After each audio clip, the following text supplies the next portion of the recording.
I absolutely love ice cream. I like taking spoonfuls when that sweet tooth craving hits straight out of the freezer. But unfortunately, a lot of the keto ice creams you get at the store are either not scoopable out of the freezer, don't taste like ice cream, and are incredibly expensive.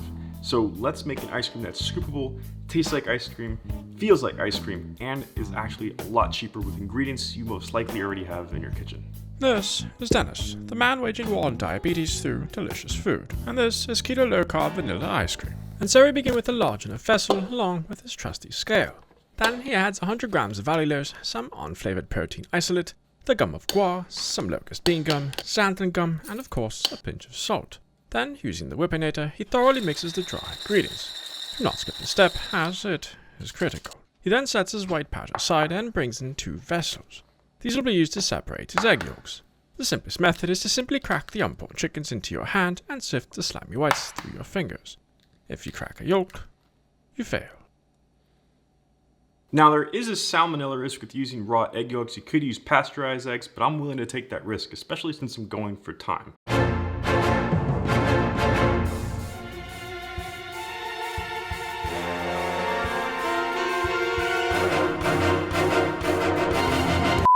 The yolks are set aside and the whites are saved for whiskey sours.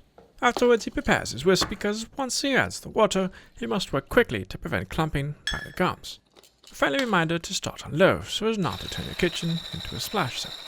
Once the ingredients are dissolved completely, he adds in his pre-chickens, drizzle, and all. Mixes until well combined and then proceeds to add 2 half cups or 1 full cup of heavy cream. The whisk is removed for increased workspace and he adds 10 to 12 drops of liquid stevia. 2 teaspoons of vanilla extract, mostly because vanilla beans are stupid expensive and take longer to use. Then returns to whipping. Except he will need a larger container, which he would have used from the start, but then you would not have been able to see what he was doing. How thoughtful. The base is very loose and not viscous in the least. It also starts here. So, once again, he begins whipping. After a few minutes, the volume of the mixture will increase a substantial amount. About here. The custard base has also obtained the consistency of a melted milkshake. Now it's ready for the next step, the taste test. Afterwards he squeezes his concoction into an odd-looking aluminium bowl. Bowl of course belongs to his fancy schmancy ice cream maker. Behold the stainless steel queen of his frozen desires. The Cuisinart Ice 100. The bowl is lowered into the pit of freezing and the machine is ordered to churn. After verifying its integrity with the use of visual checks, he places the lid on the machine and sets a timer for 25 minutes. Some machines may take longer, some may take shorter. It simply depends. And with that, it's time for questions from the future. Can I use powdered erythritol? No. What is so special about your recipe? Well, besides the fact that it's the best ice cream you've had till date, there's no more fuss after you make it. You don't have to stir it every hour for the next 8 hours to make sure it's nice and smooth. You don't have to put it into a blender to make it smooth. It's scoopable days, weeks after. That doesn't change. And it really is just a really good ice cream, and it serves as a great base for other ice creams. Why all the fuss? All you need is milk, cream, and sugar. If that works for you, by golly, that works for you. Keep doing it. Don't listen to me. Do you. I can't find allulose. What can I use instead? So allulose is pretty critical to this recipe to keep it smooth. A lot of people say you can use alcohol. I don't want to use alcohol in my ice cream and I haven't had any luck with it. You can also use xylitol and maltol, but those are poisonous to pets, and the other half is for most people, gives them bubble guts. Me included. It's not fun. A lot of questions. Why do I need locust bean gum? Isn't that made from bugs? Ugh. Dying. Locust bean gum, also known as LBG for short in research papers that you may read, it helps prevent crystallization of the ice crystallization in the ice cream, which reduces the heat shock, which is when you're taking it in and out of the freezer, which if you've ever noticed... Boop! Too much science? Okay.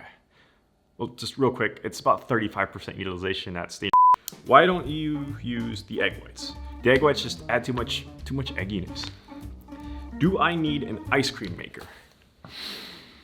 No, but the ice cream maker is critical if you want really, really good ice cream. You can get them pretty inexpensive for about $60. Those require you to freeze the bowl for 24 hours beforehand. The compressor one actually freezes a little bit slower than the other ones, but it works great. It's pretty much on a whim if I want to make ice cream or if I'm testing a bunch of batches. It's fantastic. What happened to all the science and specifics of the perfect ice cream?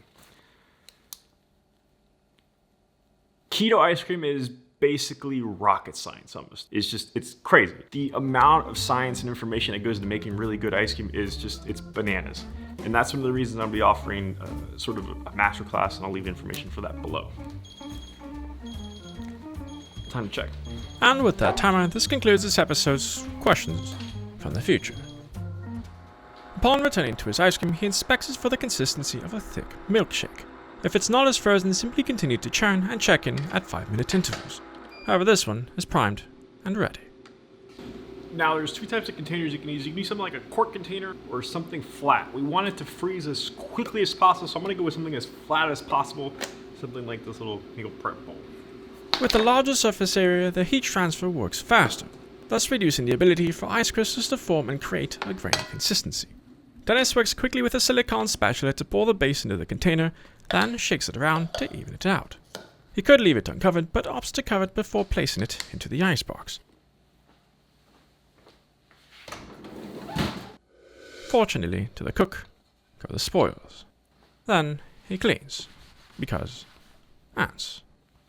3 hours. 3 long, treacherous hours. So my freezer takes about 3 hours to freeze this ice cream.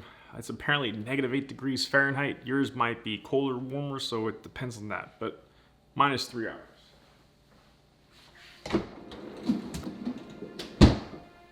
This is straight out of the freezer.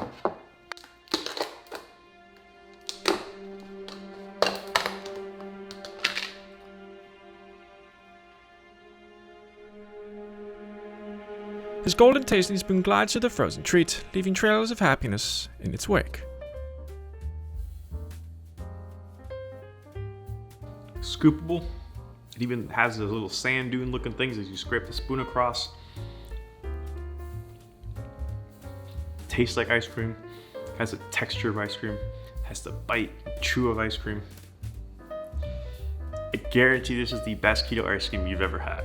And the things we're gonna make with this are gonna be absolutely incredible. And if you're interested in making an even better version of this ice cream with a little bit more effort, science, and ingredients and techniques, I'll leave a link to my keto ice cream masterclass down below. Sign up for the waitlist to let you know when it's ready. But this is one hell of a fast ice cream recipe. Best you've ever had. Guaranteed. Much thanks to the channel supporters on Patreon. Their support helps fund the making of these 2 incredible recipes for all to enjoy. If you enjoyed this video, make sure to check out these other videos, and until next time, eat well. There's also gonna be a vegan and a lot of other flavors coming.